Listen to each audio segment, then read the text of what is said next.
فقال الله تعالى في القرآن الكريم: أعوذ بالله من الشيطان الرجيم. سبحان الذي أسرى بعبده ليلا من المسجد الحرام إلى المسجد الأقصى الذي باركنا حوله لنريه من آياتنا إنه هو السميع البصير. صدق الله العظيم وصدق رسوله الكريم ونحن على ذلك من الشاهدين والشاكرين. لا حول ولا قوة إلا بالله العلي العظيم. Apa kabar ibu-ibu semua? Sehat? Alhamdulillah. Mudah-mudahan sehat semua, dipanjangkan umur untuk ibadah kepada Allah Subhanahu wa Ta'ala. Yang sama-sama kita hormati dan muliakan guru ulun, dosen ulun, kebanggaan ulun, ibu kita ketua wilayah wanita Islam, Bunda yang tadi baru saja memberikan kata sambutan. Yang sangat saya hormati dan muliakan seluruh ibu-ibu, para asatidzah, para alim ulama, dan seluruh barangkali wali murid tadi dari sanawiyah Aliyah, karena di sini dekat ada sanawiyah, ada Aliyah, dan bahkan dari anak wali daripada anak-anak. Betul begitu ya Pak? Dan seluruh ibu-ibu yang berhadir, yang sangat kita hormati dan muliakan, calon-calon penghuni surga Firdaus bighairi hisab ma'al abrar, ya Aziz, ya Ghaffar, ya Rabbal Alamin. Terima kasih saya sampaikan kepada penata acara kakak tingkat ulun kuliah di UIN. Masya Allah. Dalam kesempatan yang sangat berbahagia ini, kita memperingati Isra wal Mi'rajnya junjungan kita Nabi besar Muhammad sallallahu alaihi wasallam sebagai bukti kecintaan dan kerinduan hati kita kepada baginda Rasulullah sallallahu alaihi wasallam. Kita dengan penuh takzim sebulan penuh kita memperingati peristiwa yang sangat bersejarah, yaitu terjadinya mukjizat Nabi yang agung, terjadinya peristiwa Isra wal Mi'raj yang insya Allah akan sangat besar manfaatnya buat kita semua dalam rangka meningkatkan keimanan dan ketakwaan kita kepada Allah Subhanahu wa Ta'ala. Peristiwa Isra wal Mi'raj, berbagai macam peristiwa yang diperlihatkan oleh Allah, sebagaimana bunyi ayat yang dibacakan oleh qari'ah kita tadi. Ngaji bu bersama bu, kita boleh ibu. Bismillahirrahmanirrahim. Subhanalladzi asra bi'abdihi laila. Maha suci Allah yang telah memperjalankan hambanya pada suatu malam bertepatan tanggal berapa bu? 27 Rajab. Untuk apa perjalanan Isra wal Mi'raj ini? Lailan minal masjidil haram ilal masjidil aqsa. Diperjalankan Rasulullah dari Mekah Masjidil Haram menuju Masjidil Aqsa. Alladzi barakna haulahu. Allah berkahi, Mekah diberkahi karena tempat kelahiran Nabi Muhammad sallallahu alaihi wasallam dan awal beliau dibangkit menjadi rasul di Mekah. Kemudian beliau diisrakan ke Masjidil Aqsa. Masjidil Aqsa juga diberkahi oleh Allah Subhanahu. Untuk apa Isra Mi'raj? Linuriyahu min ayatina, untuk diperlihatkan sebahagian tanda-tanda kebesaran Allah. Tanda-tanda kebesaran Allah, kalau ulun bacakan hadis Isra Mi'raj ini seperti yang dirawikan oleh Imam Bukhari, Imam Muslim, bisa sejam lebih pun, bisa 2-3 kali, karena ada lipatan batis. Betul apa betul? Ulun kada semuanya menceritakan. Ada beberapa pesan daripada Isra Mi'raj ini yang kita butiri kita hari ini sesuai sambutan ibu kita ketua wilayah wanita Islam tadi. Kita introspeksi sholat kita mau apa mau. Ulun akan fokus membicarakan sholat. Siapkah mendengarin? Siapkah mengamalkan? Insya Allah. Masya Allah.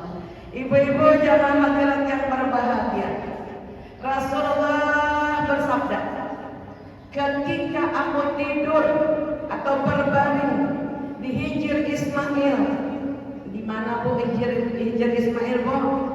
Di sisi Ka'bah. Saat itu datanglah kepadaku sabda Nabi malaikat Jibril, lalu dia membangunkan aku dan dia meletakkan tangannya di bahu. Dia mengucap salam, Assalamualaikum ya Sayyidal Mursalin wa khataman nabiyyin. Salam sejahtera bagimu wahai pemimpin pada para nabi dan rasul dan penutup sekalian nabi. Aku jawab kata Nabi, Waalaikumsalam ya Ruhul Amin. Salam sejahtera bagimu wahai malaikat Jibril. Subhanallah. Mari kata malaikat Jibril, kita akan naik, kita akan melakukan perjalanan Isra wal Mi'raj. Engkau akan dibukakan hijab oleh Allah Subhanahu wa taala untuk dihadapkan kepadanya. Bukan berarti Allah itu di langit pula. Jangan salah anggapan kan. Aku nya terserah yang di atas sana aja.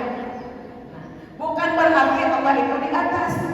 Allah itu bersifat mukhalafatu lil hawadis. Tidak ada seumpamanya. Allah tidak di arsy, Allah tidak di kursi, Allah tidak di lauhul mahfuz, Allah tidak berhajat tempat. Karena Allah itu maha kuasa. Kalau Allah berhajat tempat, berarti Allah itu lemah, mustahil daripada sifat kelemahan. Allah Subhanahu wa taala menyatakan laisa kamitslihi syai'un. Allah itu tidak ada seumpamanya. Allah Subhanahu wa taala zatnya beda dengan kita, atau bentuk atau cirinya tidak akan sama.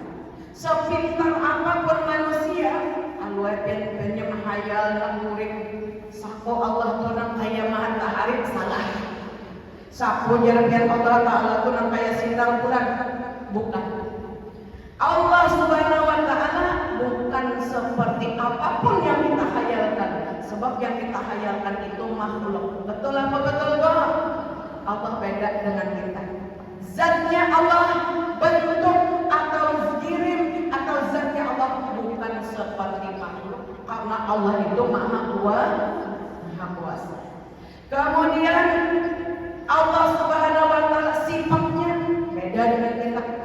Kalau Allah bersifat kudrat kuasa, apa yang dikehendaki oleh Allah pasti terjadi. Betul apa betul?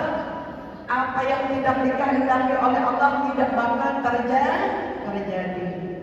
Nah, itu Allah maha kuasa, kudrat kuasa. Kita kan kita tunduk di bawah kekuasaan Allah Subhanahu wa taala. Seorang ibu yang lagi mengandung anak bertanda tanya, anak lakiankah, inginkah? Betul bu? Dokter dulu dilihat dulu. Kita menginginkan anak perempuan, ternyata anak laki-laki. Ada yang pernah seperti itu bu? Ada yang menginginkan anak laki-laki, ternyata anak perempuan. Kita tidak kuasa. Apalagi bedanya kita dengan Allah dalam segi apa? Allah Subhanahu wa taala kalau menghendaki sesuatu cukup berfirman kun, jadi maka jadi. Tapi kalau kita menginginkan sesuatu, misalnya kita hendak mengolah nasi kuning, yang dulu mencari bahannya dulu, betul apa betul? Perlu alat, perlu bekasnya, perlu kelapanya, perlu sambalnya, perlu ikan aruannya. Nah, itu beda. Kalau kita menghendaki berbuat sesuatu, kita mesti memakai alat. Tapi Allah Subhanahu wa taala tidak. Karena Allah itu maha kuasa. Nah, jadi pengertian ujar malaikat Jibril kita akan menghadapi menghadap Allah. Bukan berarti Allah di langit. Karena langit bukan berarti Allah di atas langit. Karena Lauhul Mahfuz, kursi itu ada di atas langit bukan? Sidratul Muntaha sudah ada di atas langit yang ketujuh. Bukan berarti Allah di atas langit. Kayak apa punya? Nabi kita melihat Allah, Allah membuka hijab antara dia dengan hambanya saat Nabi kita berada di atas Sidratul Muntaha di bawah arasy. Allah Subhanahu wa taala membukakan hijab bukan berarti Allah yang berbilang. Seperti Pian lagi berada di Banjarmasin buka channel Mekah. Saat ulun menelepon ulun misalnya nanti berangkat tanggal 3 bulan depan. Dahan ya, selamat beratahan. Dahan ibu-ibu bisa nyusulin ya bulan. Tanggal 3 ulun lagi berada di Mekah. Ulun telepon anak ulun, "Ika hendak melihat mama kah lagi tawaf memakai mukena merah." Hendak mak. Padahal dibuka channel dari Banjarmasin sudah melihat orang tawaf di mana. Bukan berarti Mekah ada di Banjarmasin. Nah, begitulah bayangannya Allah Subhanahu wa taala bersifat mukhalafatul lil hawadits. Terus Nabi kita Muhammad sallallahu alaihi wasallam dibawa naik dengan menaiki kendaraan murah. Sebelum itu Nabi kita dioperasi. Jar anak ulun operasi itu main menggunakan bius dibelah dadanya. Tapi yang membelah ini malaikat Jibril dibelah dadanya. Untuk apa? Diambil kata Nabi segumpalan bentuk hitam di dalam dadaku. Dan malaikat Jibril berkata, "Ya Rasulullah, ini adalah tempatnya syaitan." Diambil segumpal darah yang hitam ini lalu dikeluarkan. Karena Nabi akan menghadap Allah. Jadi Nabi kita itu kadang tersentuh dosa maksud. Sudah diangkat dikeluarkan tempat bisikan syaitan itu. Dimasukkan iman. Pak akhirni anil iman, kata malaikat Jibril. Wahai Nabi Muhammad, kabarkan kepada kami apa itu iman. Iman itu jangan Nabi antuk minabillah, kamu mesti percaya kepada Allah wa malaikatihi wa kutubihi wa rusuli, percaya kepada malaikat, rasul-rasul, kitab-kitabnya, dan percaya akan datangnya hari kiamat, qada dan qadar baik buruk semuanya dari Allah. Masukkan iman. Dimasukkan lagi Islam, tahbirni anil Islam yang malaikat. Kabarkan kepadaku itu di zaman Nabi kita udah pindah ke Madinah. Apa itu Islam? Islam tadi masukkan ke dalam dada Nabi. Antas syahadat alla ilaha illallah. Itu Islam kata Nabi, engkau mesti mengucap 2 kalimat syahadat, mendirikan sholat, puasa di bulan Ramadan, zakat, naik haji bagi orang yang mampu. Nah itu Islam. Itu dimasukkan ke dalam dada Nabi kita.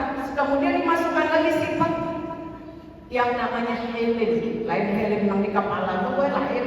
Helim itu santun, penyabar, kasih sayang yang bersangkutan dimiliki oleh Nabi kita Muhammad sallallahu alaihi wasallam. Kemudian dimasukkan hikmah.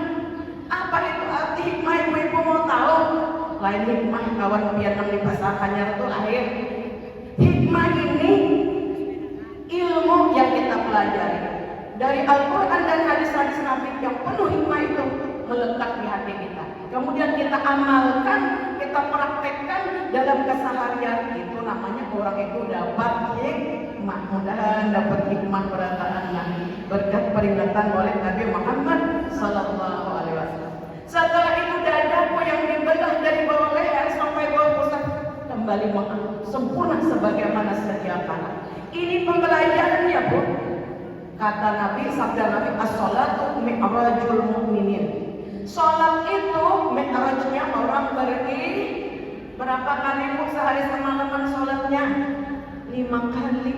Kita 5 kali mendapat waktu yang paling istimewa untuk berdialog dengan Allah Subhanahu wa taala sehari semalaman.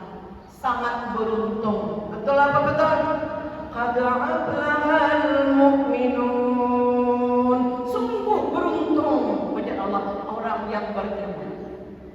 Siapa yang beruntung? Alladzina hum fi shalatihim khashi'un. Orang-orang yang salatnya khusyuk.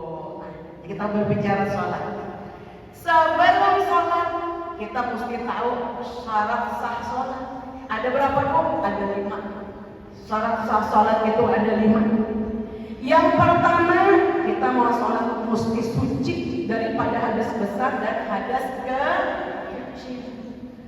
Apa itu hadas besar? Nah, kita lagi berhadas besar, misalnya kita lagi datang mens. Amunang Tuhan ini ambil sudah mens. Kalau binatang mimpi pulang, mimpi hubungan suami istri.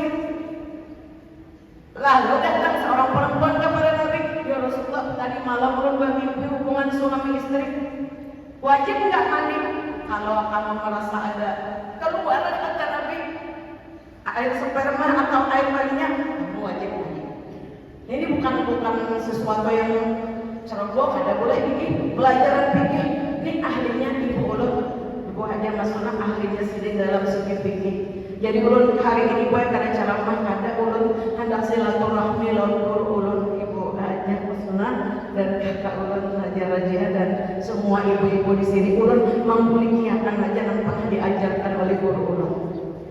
Pertama, suci dari hadas besar. Nah, kita sudah mandi wajib. Kita yang dalam berhadas besar, misalnya habis melahirkan itu masa nifas berair, mesti kita mandi wajib. Semasa nifas, semasa datang haid, semasa kita lagi janabah, habis hubungan suami istri, itu dalam keadaan berhadas besar. Wajib mandi, hanya kita akan menghadap Allah yang Maha Suci. Niat yang sempurna sama-sama bu, nawaitul muslah lirabbil hadasil akbari an jami'il badani fardalillahi ta'ala. Niat itu wajib berbareng. Umbai waktu menyentuh kepala ini air baru dijatuhkan niat bersamaan. Nawaitul ghusla li rabbil hadasil akbari an jami'il badani fardalillahi ta'ala. Bersih. Pertama niat, yang kedua meratakan air ke seluruh tubuh, yang ketiga menghilangkan najis. Selesai mandi wajib. Bisa nggak sholat? Belum bisa. Itu baru hadas besar yang terlepas. Yang kedua, kita mesti berwudu. Wudu ini mengangkat hadas kecil. Apa arti hadas? Nabi kita pernah didatangi oleh seorang laki-laki dari Hadramaut. Ya Rasulullah, apa itu namanya hadas? Apa itu namanya najis? Kata Nabi, kamu berak dan kencing. Berarti kamu lagi berhadas kecil.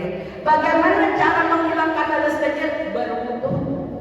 Wudu ini niat itu nabulah diseringin banyak yang kada tahu buat orang. Niat itu bersamaan dengan ketika kita membasuh muka. Kalau biar dahulu nawaitul wudu ali rabbil hadasil asghari fardalillahi ta'ala. Tapi waktu membasuh muka ada diniatkan, baik itu tidak sah. Karena Nabi kita bersabda, innamal a'malu binniyat. Sahnya amal itu dengan niat. Pertama, niat basuh muka. Bismillahirrahmanirrahim. Nawaitul wudu ali rabbil hadasil asghari fardalillahi ta'ala. Selesai. Basuhan pertama wajib, kedua, ketiga sunnah. Nih, satu rukun niat, yang kedua membasuh muka sampai tuntas, membasuh tangan dari ujung punggung sampai di atas siku. Kata Imam Syafi'i dilebihkan sedikit lagi, kemudian menyapu sebahagian kepala atau seluruhnya dengan air. Kemudian yang berikutnya itu kuping, ini hukumnya sunnah, membasuh kaki kanan sampai ujung kuku sampai di atas mata kaki, dilebihkan sedikit. Apabila wudunya sempurna, sempurna yang bagaimana bu? Rasulullah bersabda, satu hadis yang diriwayatkan oleh Abdullah bin Sunan San Haji, diriwayatkan dari ini, diterima oleh Imam Malik bin Anas. Rasulullah bersabda, apabila wudu seseorang itu sempurna, begitu dia berkumur-kumur, keluar dosa di mulutnya. Amin. Menghibah orang, menggosip orang, diampuni. Kenapa bisa terjadi seperti itu? Kalau kita mengambil pelajaran dari Isra Mi'raj, Nabi kita nggak langsung Isra, tapi Nabi kita lebih dahulu dikeluarkan sifat yang tidak baik. Pembelajaran yang kata para alim ulama, kalau kita akan wudu, kita mesti tahu taubat. Taubat dari apa? Dari seluruh dosa. Maaf, duduklah karena tapak panjang sedikit. Ada yang menantang bahwa kanan orang akan berwudu mesti ditaubati. Apa yang ditaubati? Dosa hati. Jangan ada sombong, jangan ada riya, jangan ujub, jangan takabur. Dosa kita waktu mau berkumur-kumur, kita anak bodoh lah, sudah berkumur-kumur dulu cuci tangan. Kemudian berkumur-kumur, baru berkumur-kumur, dosa keluar di lidah kita karena kita tahu. Nah, namunnya kada ditaubati, beda.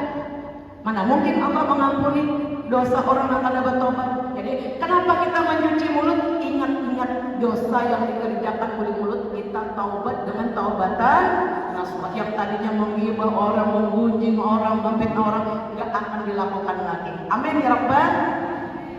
Kemudian memasukkan air ke lubang hidung, kan itu sunat istimsak namanya, memasukkan 3 kali, keluarlah dosa-dosa Nabi yang dilakukan oleh si hidung kita. Keluar masuk napas kita sering lupa dengan Allah. Betul apa betul? Padahal napas ini anugerah Allah, pemberian Allah yang wajib kita syukuri, yang mestinya kita banyak bersyukur kepada Allah. Ingat sama Allah, keluar napas kita, masuknya napas kita semata-mata karena pertolongan Allah. Begitu kita membasuh wajah kita taubat dosa di mata, yang kadang mata kita ini memandang sesuatu yang terlarang, kita bertekad tidak akan memandang lagi perkara yang diharamkan oleh Allah. Betul apa betul Pak? Contoh, Pak hari itu buat di zaman ulun masih sekolah aliyah, sampai kuliah belum membahana lagi HP. Orang kalau hendak nonton mesti ke gedung. Betul apa betul? Itu dosa mata. Sekarang orang bisa aja berdosa, padahal di kamar kuring saulangan sebur kuring namun tak apa. Amun yang ditontonnya yang bagus belah urusan misalnya kesempurnaan sholat, seluk beluk kesempurnaan sholat itu jadi ibadah. Tapi apabila yang kita tonton ini orang yang kada berbaju, paham kelebihan, orang-orang maksiat, kita umpat dua berdosa. Pengennya kita masuk surga kada berhisab, tapi kita memandang yang diharamkan oleh Allah, itu akan dipanggil di hari kiamat. Sini dulu kata malaikat, kamu dulu menyaksikan kejahatan si fulan bin fulan, kamu dahulu menyaksikan kejahatan fulan binti fulan, apa YouTube atau internet dan sebagainya.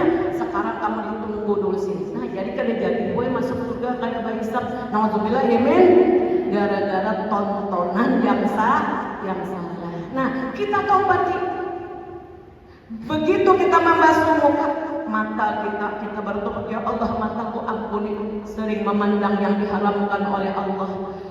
Dosa di mulut kembali kita taubati, dosa di hidung, dosa di kepala kita manakala kepala, dosa di tangan, basuh muka, ulah.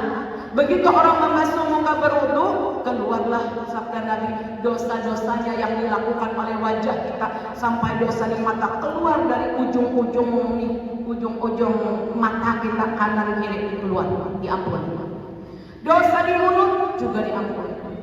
Dosa di tangan dan ujung kuku sampai ke sepanjang tangan kita ini, kita mungkin pernah mukul anak misalnya, padahal Allah kadang memukul yang berlebihan atau sebagainya. Itu kalau anak kita kadang mau sholat umur 7 tahun pukul, tapi pukulnya bukan dengan tangan Bu, bukan pukulnya dengan kayu Bu, pukulnya hanya dengan menggunakan seperti kayu siwak. Punya siwak ibu-ibu kecil, pukulnya di mana? Di telapak kaki. Ini banyak orang anak ada pernah belajar fikih ambil ke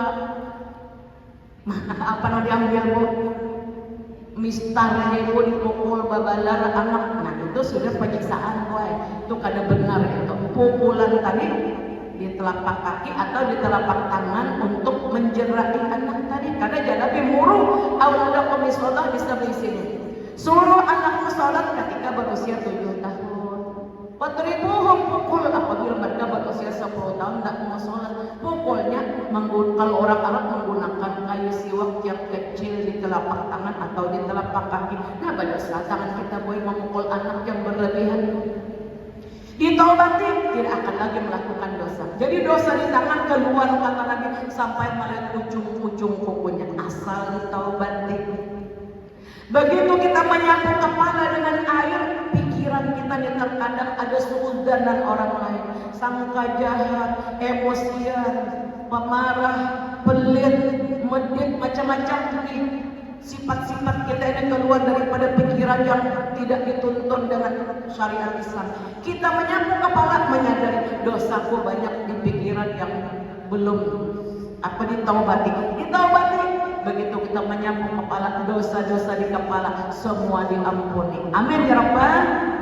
Kemudian kita membasuh kaki kanan kiri, kaki kita bisa berjalan ke tempat yang Tuhan tidak suka, kita taubat.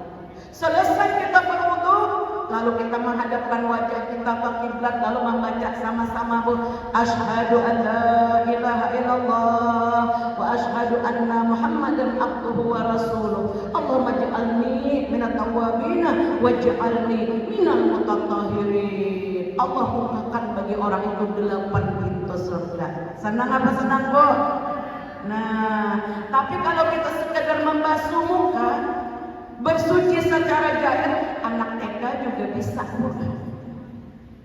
Yang dimaksud ini hati dibersihkan, dengan taubatan nasuha, habis dosa diampuni. Nah, itulah pembelajaran Nabi kita. Dibelah dada sidik, dikeluarkan bintik hitamnya, dimantapkan imannya, dimasukkan Islamnya, diberikan sifat hilim, diberikan lagi hikmah. Yang keempat macam ini mesti ada dibekali di dalam dada kita. Setelah itu Nabi kita dibawa naik ke langit pula. Perjalanan dari Masjidil Haram ke Masjidil Aqsa, berbagai macam pemandangan yang diperlihatkan oleh Allah. Pertama Nabi kita berangkat dari Masjidil Haram Mekah, tidak langsung ke Palestina, berhenti dulu di Madinah, berhenti dulu di Madian, berhenti dulu di Mesir, berhenti dulu di Baitul Laham sampai ke Masjidil Aqsa. Di sepanjang perjalanan Nabi kita ini menyaksikan petani yang bertanam, mengetang, dipanen hari ini berbuah. Itu kata malaikat Jibril, orang yang suka berderma di jalan Allah. Menyaksikan lagi Nabi kita tentang seorang bau harum, tentang keimanan seorang wanita solehah. Dialah Masitah yang hidup di zaman Nabi Allah Musa. Terus Nabi kita menyaksikan segolongan orang yang berada di lapangan yang sangat menyeramkan, memukul-mukul kepalanya sampai hancur. Kemudian dipukul lagi dengan pukulan yang keras sampai hancur berkeping-keping. Dipukul lagi kepalanya. Itu kata Nabi siksa bagi umat kamu yang melalaikan sholat yang 5 waktu. Nauzubillahimin. Ada gampang menyesal. Kenapa kepalanya dipukul? Karena kepalanya ini enggan sujud kepada Allah Subhanahu wa Ta'ala. Timbul penyesalan yang tiada terhingga. Nah, itu banyak lagi pemandangan itu yang diperlihatkan kepada Nabi agar menjadi ibrah pelajaran buat kita. Naik Nabi kita sampai ke Aqsa, ditunggu oleh ratusan ribu para nabi dan rasul. Nabi dan rasul itu jumlahnya 124 ribu, memenuhi Masjidil Aqsa. Didatangkan yang aslinya loh, didatangkan bukan rohnya. Yang pertama kali ditemui Nabi kita, Nabi Allah Adam, Nabi Isa dan Nabi-Nabi yang lain. Bentuk Nabi Adam itu seperti ini, Nabi Isa itu seperti ini, Nabi Musa itu seperti ini. Semua dijelaskan dengan tuntas oleh Nabi. Dan ditunggu oleh para malaikat, tautan malaikat, dan dilangsungkanlah sholat. Malaikat Jibril sebagai muazzinnya. Nabi kita yang berdiri di depan diperintahkan untuk menjadi imam seluruh nabi dan rasul. Terus itu turun 2 tangga. Nah, itu dari Masjidil Haram ke Masjidil Aqsa itu namanya Isra. Yang dinamakan Mi'raj, turun tangga yang istimewa. Mungkin Allah Subhanahu wa Ta'ala dari atas langit. Namanya Mi'raj. Tangga itu seperti tangga lift eskalator atau turun ke bawah di atas batu sakrah di Masjidil Aqsa. Nah, Ibu Ulun, Ibu Haja Masuna udah pernah ke sana. Bentang Bu, pernah lalu ke Aqsa? Belum pernah. Mudahan nang balonnya lakas pula. Mudahan nang dagang-dagang tambah laris manis dagangannya. Nang dijual-jual bapayuan. kita hendak ke Aqsa juga. Amin ya Rabbal. Hendak ke Aqsa, hendak ke Madinah, ke Makkah, mudahan dimudahkan Allah berkat Rasulullah. Kemudian turun di sana tangga Mi'raj tadi.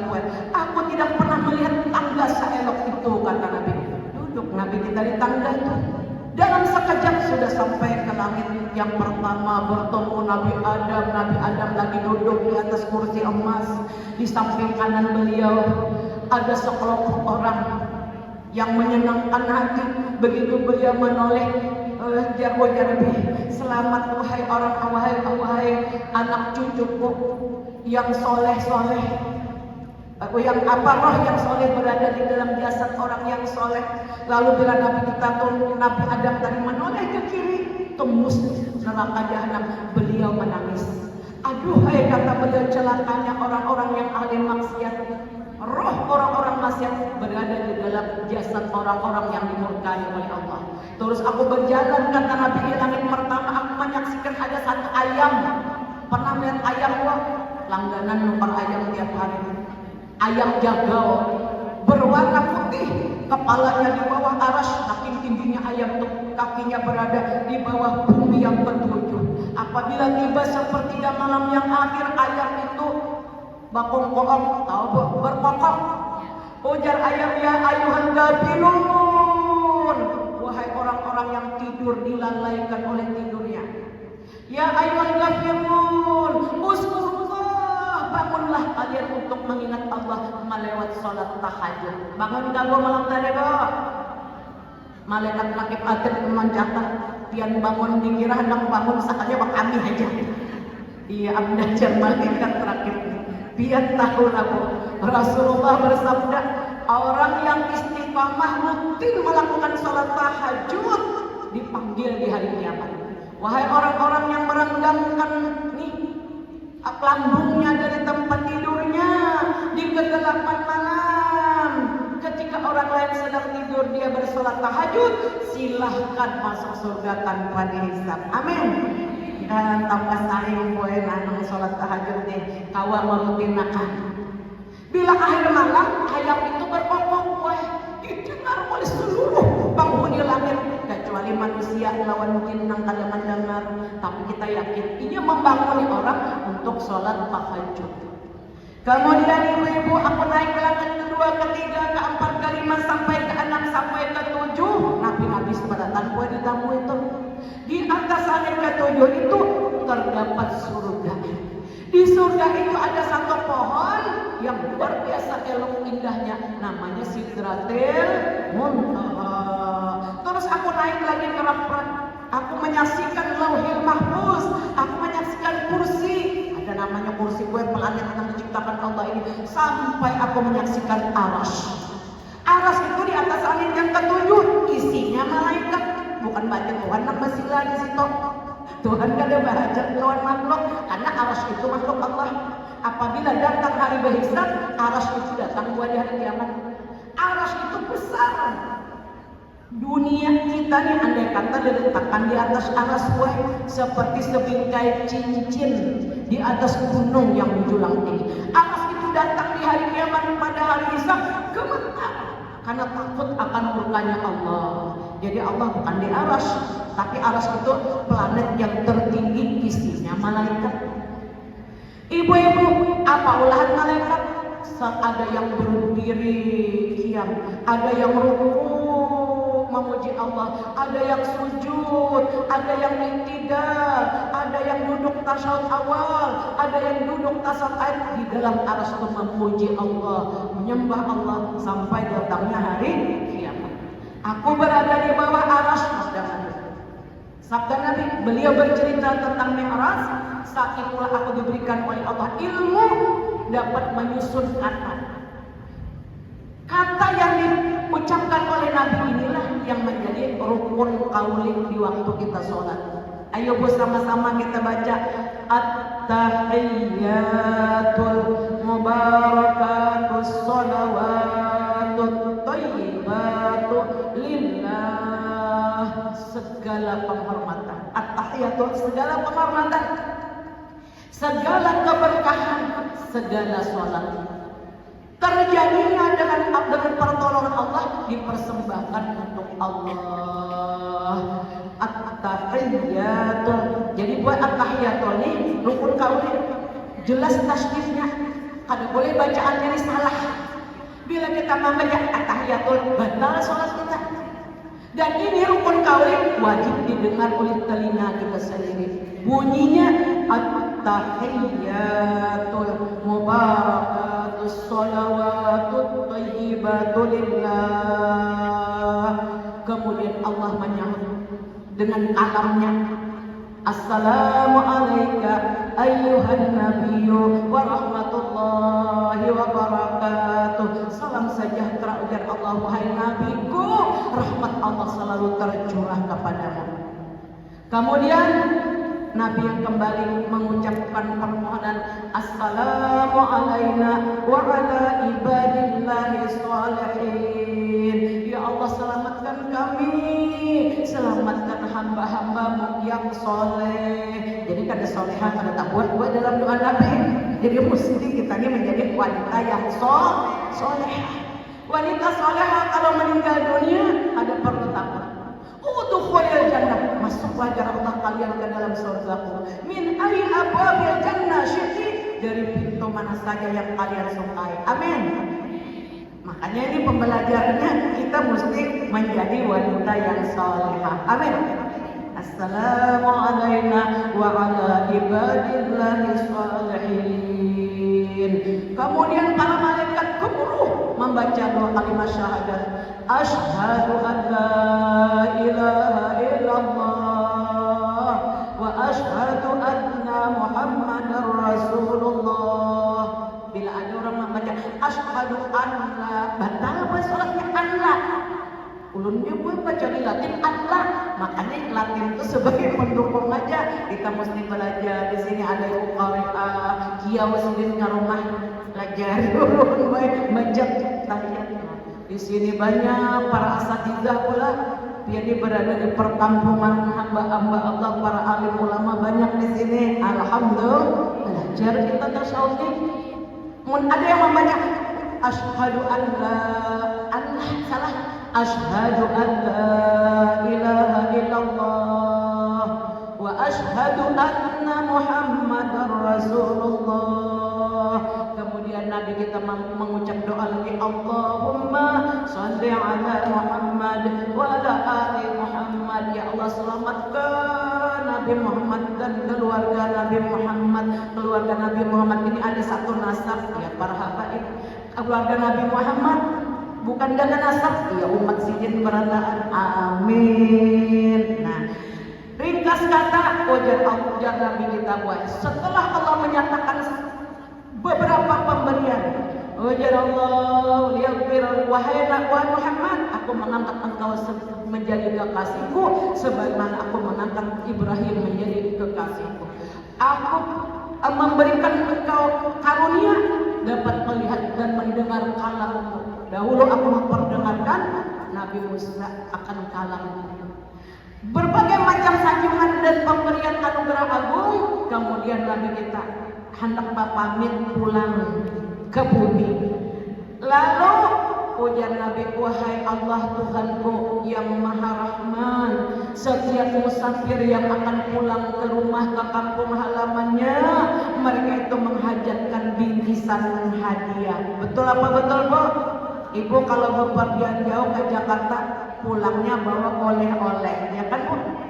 Sabda Nabi, ujar Allah Ta'ala, bingkisanku, hadiahku kepada engkau dan umatmu sejak dunia aku ciptakan adalah sholat 50 waktu. Namun akhirnya dapat dikurangi atas saran Nabi Musa menjadi 5 waktu sehari semalaman. Yakni ujar Allah Ta'ala, sholat ini aku menjamin. Man aqama sholat ala waqtiha, siapa yang mengerjakan sholat ini terpenuhi syarat rukunnya di dalam waktunya, alla u'adzibahu, aku tidak menyiksa orang itu buat selamanya. Sana apa sedangko? Di dunia kada disiksa, di dalam kubur kada ditanya, di hari kiamat dibebaskan daripada huru-hara hari kiamat. Wa adkhilahu al-jannata bighairi hisab, aku pasti Allah akan memasukkan orang itu ke dalam surga bighairi hisab. Amin. Bagaimana rukun sholat yang 13? Banyak banget nih. Batapun di masyarakat misalnya kan kemana-mana tuh berapa yo bu rukun sholat, banyak yang kada mau menjawab. Betul apa betul? Banyak yang kada mau menjawab bu. Tapi mau ditakuni dia tutupi mata. Ini berapa duit ibu? 50.000 di sini. Merasa benar. Ini berapa bu? 1.000 di sini. Hafal benar dia bertutup mata. Tapi ditakuni berapa rukun wudu? Ada tahu. Berapa yang membatalkan sholat? Kada tahu. Betul apa betul? Begitu kata Habib Abdullah Al-Haddad. Banyak manusia yang tidak mengenal bagaimana kesempurnaan sholat. Padahal wajah Nabi inna awwala ma yunzaru bihi min amalil abdi yaumal qiyamah as-sholah. Yang pertama ditanya oleh Allah di hari kiamat adalah sholat yang 5 waktu, urusan ibadahnya. Fa in wujidat tamah, apabila sholat kita tubuh sempurna, qubilat minhu, diterima sholat yang sempurna tadi. Wasairu amali, seluruh amal kebaikannya baru diterima. Biar 10 kali naik haji, 100 kali umrah, kada akan diterima kecuali sholatnya dulu sempurna. Banyak sedekahnya kadang kalau dihitung tidak akan diterima, sedekahnya, puasanya, zakatnya, hajinya, kecuali sholat dulu sempurna. Apabila sholatnya tamah sempurna, kubilat minhu wasairu amal, diterima seluruh amal kebaikan yang lain. Wa in wujidat naqisah, apabila didapat di dalam suratan amal seorang hamba ternyata sholatnya ini rusak, kurang sempurna, ruddat alaihi, ditolak sholatnya. Wasairu amal, seluruh amal kebaikannya ditolak. Nauzubillah min. Rukun yang pertama di dalam sholat itu pula niat. Maka puja ulun membaca jar sholat itu diawali dengan takbiratul ihram, diakhiri dengan salat. Memang itu kelakuannya, tapi niat ini hadir di dalam hati, kata Imam Syafi'i. Begitu kita sholat zuhur misalnya, usolli fardhu zuhri 4 rakaatin mustaqbilal qiblati, adaan seorang manulah mengimamat, kita jadi imam, imaman, kita jadi makmum, makmuman lillahi ta'ala. Usolli fardhu zuhri 4 rakaatin mustaqbilal qiblati, adaan lillahi ta'ala.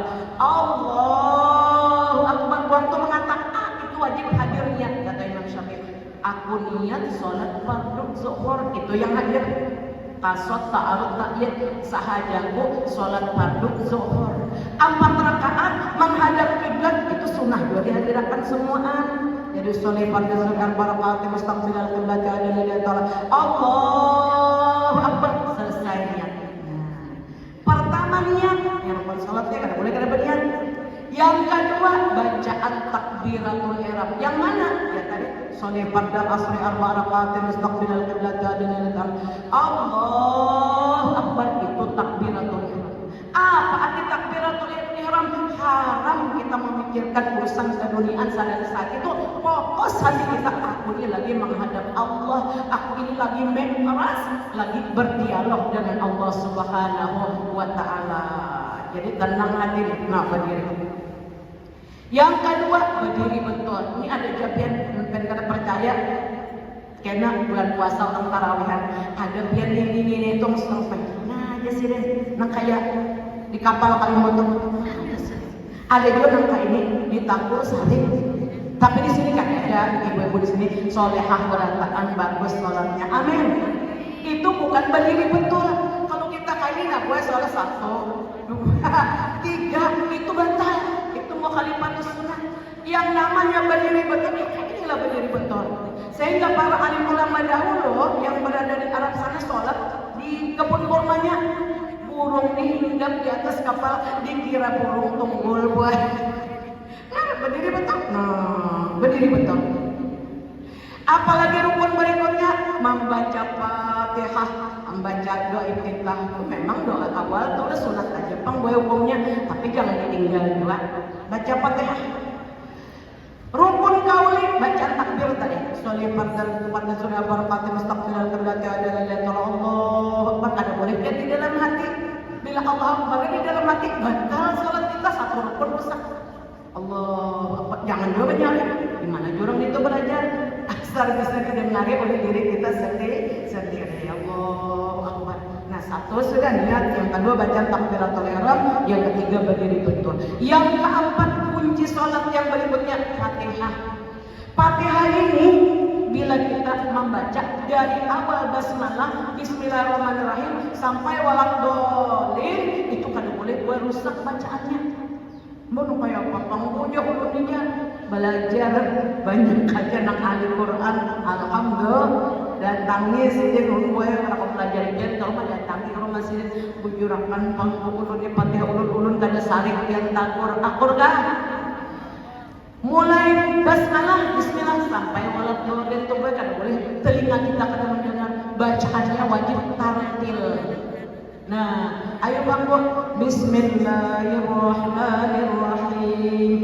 Bismillahirrahmanirrahim. Nah, itu jelas didengar dari hati.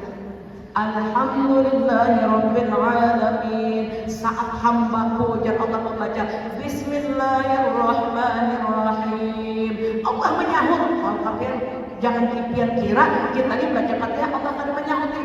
Manakala hambaku ya hadis kudusi buat arti hadis kudusi itu firman Allah ada perantara malaikat Jibril langsung kepada Nabi Muhammad SAW. Apabila seorang hamba membaca Bismillahirrahmanirrahim, ujar Allah, hambaku mengingat aku dengan menyebut nama. Lalu kita membaca Alhamdulillahirabbil alamin, hambaku ya Allah memuji aku. Alhamdulillahirabbil alamin. Ar-Rahmanirrahim, hambaku ya Allah memuliakan aku. Ar-Rahmanirrahim. Maliki yaumiddin, hambaku ya Allah mengagungkan aku. Dia telah menyerahkan semua urusan kepadamu. Kalau urusan diserahkan kepada Allah pasti beres. Betul apa betul Pak? Begitu kita membaca Maliki yaumiddin, hambaku ya Allah mengagungkan aku, hambaku menyerahkan semua urusannya kepadaku. Senang apa senang? Laris kena Fatihahnya. Jadi saat membaca Maliki yaumiddin, ujar Allah hambaku benar-benar menyerahkan semua urusannya kepadaku. Insya Allah beres.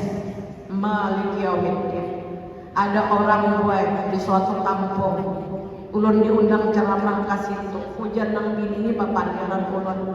Abahnya nih wajar bila berdagang hingga apa Pak? Rugi. Ujar ulun gue, nang kayak apa ikam abahnya? Hendak Pak untung berdagang, rugi kaya rugi. Amun ada sing sembahyang mantuk ya nang ini. Mati ulun bujur. Nah, ada menyerahkan urusan dan Allah apa hendak beres.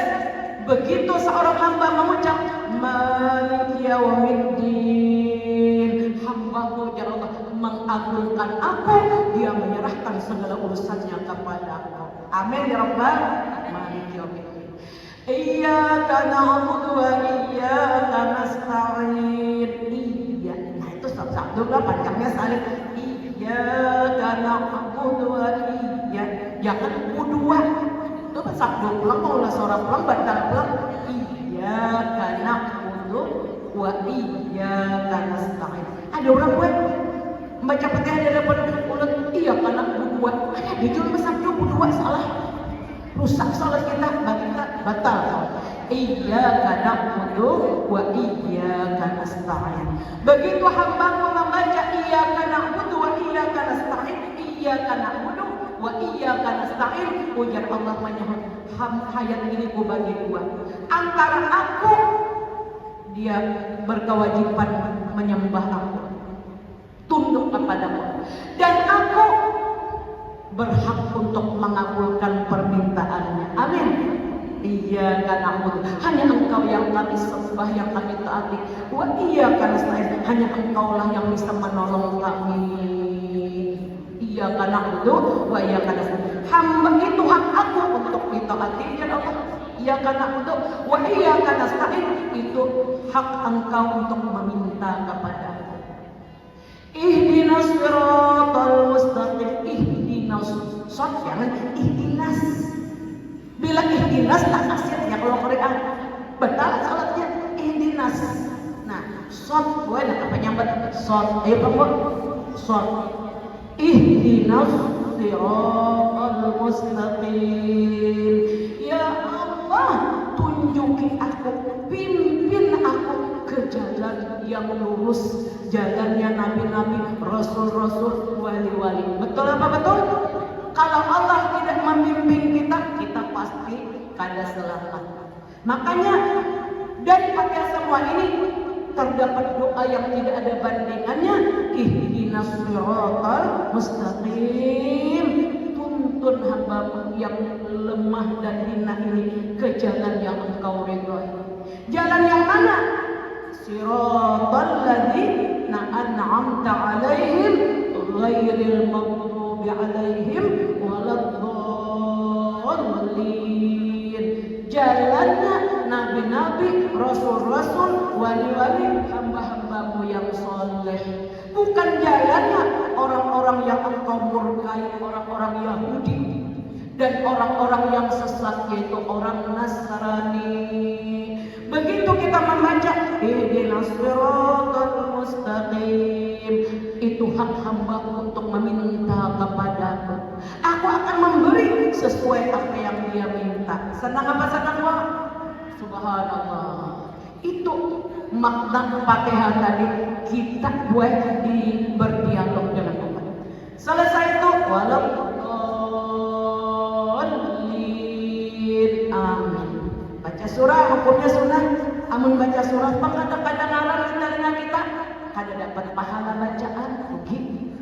Ringkas kata, mulai takbiratul ihram sampai selesai sholat mesti ada yang wajib didengar oleh telinga, ada yang sunnah.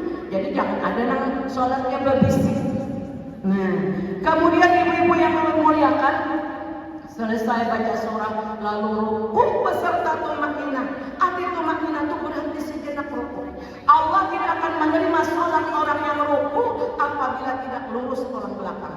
Bagaimana bisa lurus tulang belakang kita? Kuncinya terletak pada kaki kanan, kaki kiri, letaknya sejengkal masing-masing.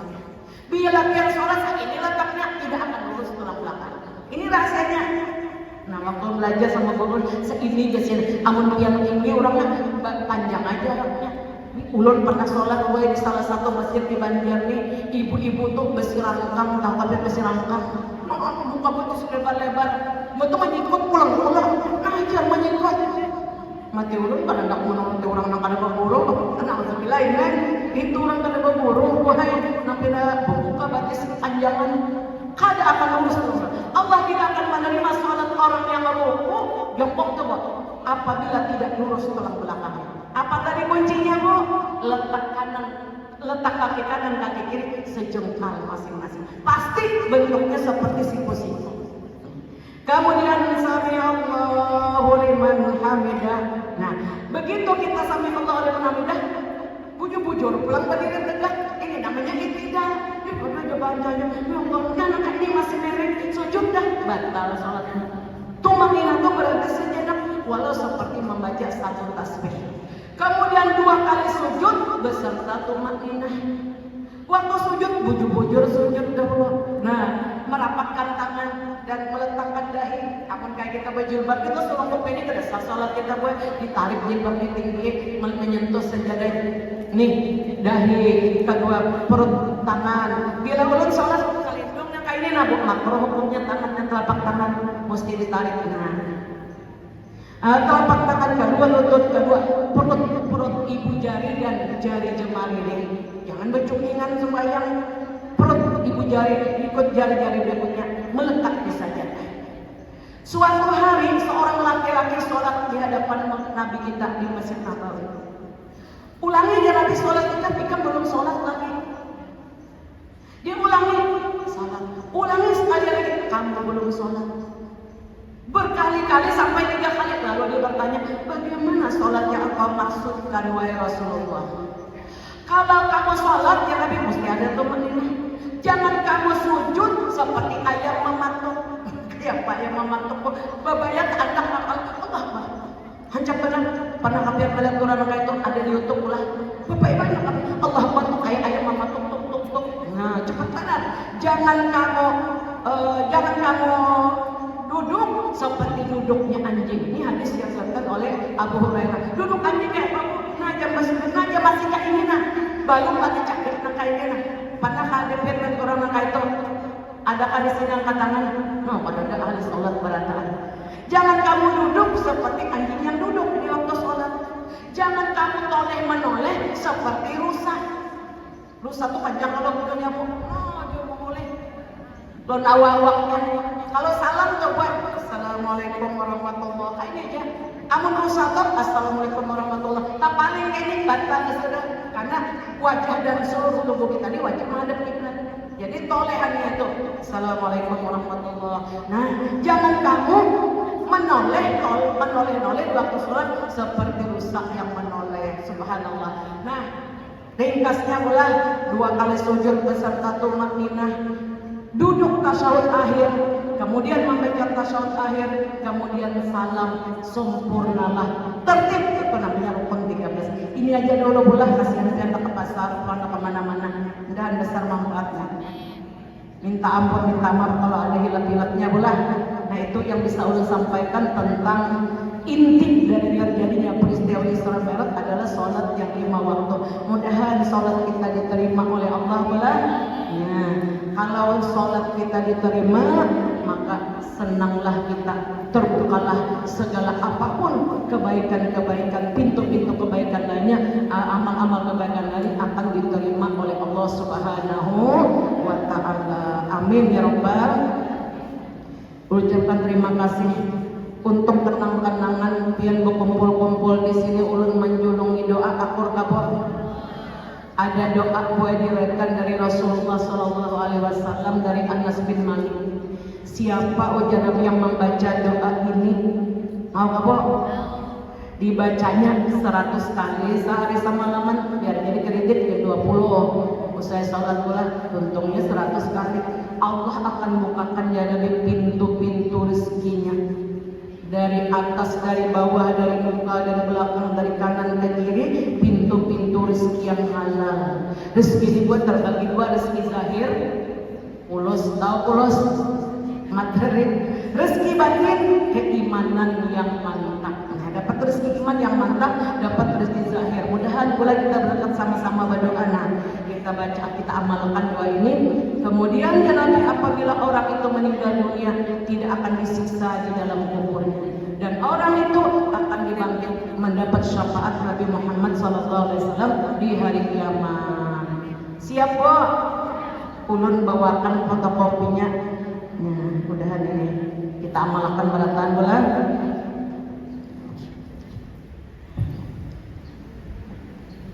Nah ini pula iringi ulun. Bismillahirrahmanirrahim. La ilaha illallah al-malikul haqqul mubin Muhammadur Rasulullah sadiqul wa'dil amin. Apa apa? Ini boleh tulis berukir dengan ukiran emas di depan pintu Ka'bah Baitullah. La ilaha illallah al-malikul haqqul mubin Muhammadur Rasulullah sadiqul wa'dil amin. Dan diberikan rezeki yang halal dan diberikan kemantapan iman dan Islam dan diterima amal ibadah kita dan tidak akan disiksa di dalam kubur dan akan mendapat syafaat Nabi Muhammad SAW di hari kiamat nanti. Sudah dapat gak po? Iringi ulang sekali lagi. Lihat bacaannya. La ilaha illallah al-malikul haqqul mubin Muhammadur Rasulullah sadiqul wa'dil amin. Insyaallah berkah berkah. Alatil bisiri nabi walin nabi bisiri salatul fatihah. A'udzubillahi minasyaitonir rajim. Bismillahirrahmanirrahim.